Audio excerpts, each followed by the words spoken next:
Hey, it's reInvent time, and I wanted to take a minute to talk about New Relic and AWS and reInvent. So, thanks for joining. Okay, here's the deal. So, New Relic has a whole reInvent booth. We are at reInvent right now. We're doing talks, big one by yours truly. We're also doing lightning talks in our booth, and you can come by and chat with us. The link will be down in the description if you want to come check it out. We're also going to be doing, what else are we doing? We're doing a gaming event where you can come watch Ammunition, the pro streamer, in a private event, which is pretty neat. And I'm also doing a Twitch after party on Thursday, which will be a nice little hangout. We're going to set up a Minecraft server and see what we can build and talk about and learn from the conference. So while that's pretty exciting, as I got into doing it, I realized, oh, and there'll be links to all that down in the description. I promise I will not forget to put them in there. But as I got into doing all that, I started to think about a more fundamental question, which is, AWS and New Relic, why? What's the kind of the connection between those two things?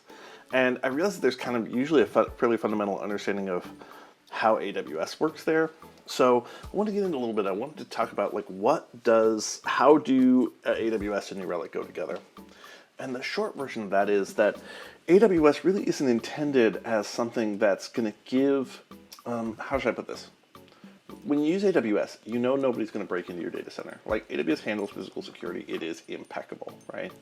You know that, like, a fire or some other kind of physical failure is going to affect it exactly the way you would expect it to. So if you have multiple data centers, you know that they're going to be secured in that way. So several layers of responsibility are handled by AWS. Physical penetration attacks, et cetera, et cetera. But other stuff is just not handled by AWS at all. And so the short version of that is, AWS gives you the box to box, jeez Louise, gives you the box to put your code in, and you're the one who decides what's going to go in there and what's going to run. So if you're using a virtual machine on like EC2, you're the one who configures like how its network access works and what user accounts are on your EC2 instance, right? And if you're using serverless, you're the one who, it's better if I show you. So hop over here. Oh yeah, that's cool, but it's actually not our first thing I want to talk about. So we're doing some serverless monitoring here with New Relic, and let's look in at a distributed trace. And here's a distributed trace of an interaction that's passing through a Java serverless function. And so we see purchase confirmation getting called, and it calls some other HTTP execution, and then, what's this? What's this? What's this? Right? This is not Java. This is not your Rubytron post purchase cart. What's going on? So there's two pieces there. One, we're connecting together a request that started in a Java Lambda and got passed on to another Ruby application. But then the other piece, and this is kind of the key New Relic piece, is that it's New Relic that's giving you some insight into actual methods that are getting called within that code. So AWS will totally tell you, right, your Lambdas are being called, they're taking this long to run. Like, no problem there. It'll give you that information. How the individual components on your system are, how fast they're responding, your compute pieces, totally will get it.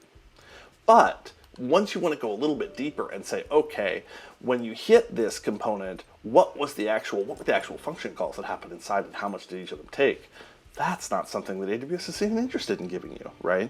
That's the sort of New Relic, APM, application performance monitoring world where you want to go in and see how your code is actually performing so that your coders can get a sense of like, hey, this is what we might improve to improve performance.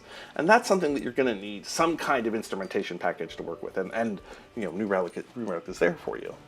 Now, let's say that you say, okay, I admit that this is useful, but sort of what's the connection to AWS as a whole? And the other piece that's really key with using New Relic is both this detailed information and speed of comprehension. Speed of comprehension. So now I'm going to get to look at that cool Kubernetes view. So, we can click over here and see events within New Relic, and this is going to tell us some stuff that's been been going on within this cluster. And here's our log of events, and this is going to be very useful for a lot of things. And in fact, you can do like filter this entity and other nice stuff, but you could also look at this summary, which just gives you a really quick view of this is what is going on within this cluster. Here's how many nodes and pods are affected. You know, that's really key stuff. That's a big component of us having a quick map of what's going on. Something I talk about all the time is what is observability? And I see observability as it is the time to understanding a problem. Whether that's an outage or really serious crisis, or it's just, hey, some people say that this part of the site is slow.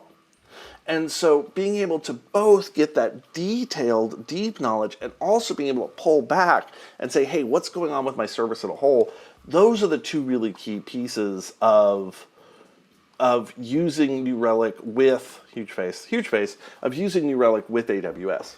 Now, you know, it's perfectly reasonable when you talk about any service that works with AWS to say, okay, well, is AWS going to leave you in business? You know, if you do this thing and it's supposed to key into AWS, well, isn't AWS going to release that service?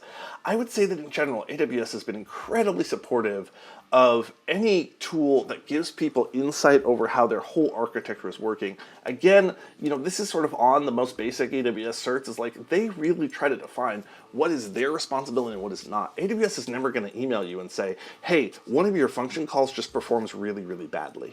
Hey, you know, you're looping through this data 20, 30 times to sort it, and that's an inefficient way to do it, and you should look into it, right?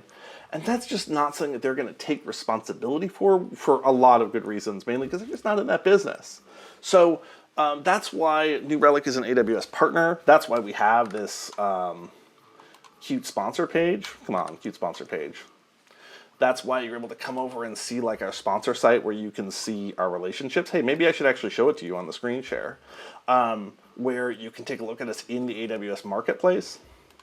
So yeah, come take a look at us in the booth. Come and see kind of what we do in relationship to AWS and see how really we're a key component in a complete AWS migration, which is once you're able to run all your services on this really cool, fast platform, you really need something like New Relic, some kind of observability tool to give you that total awareness of your stack.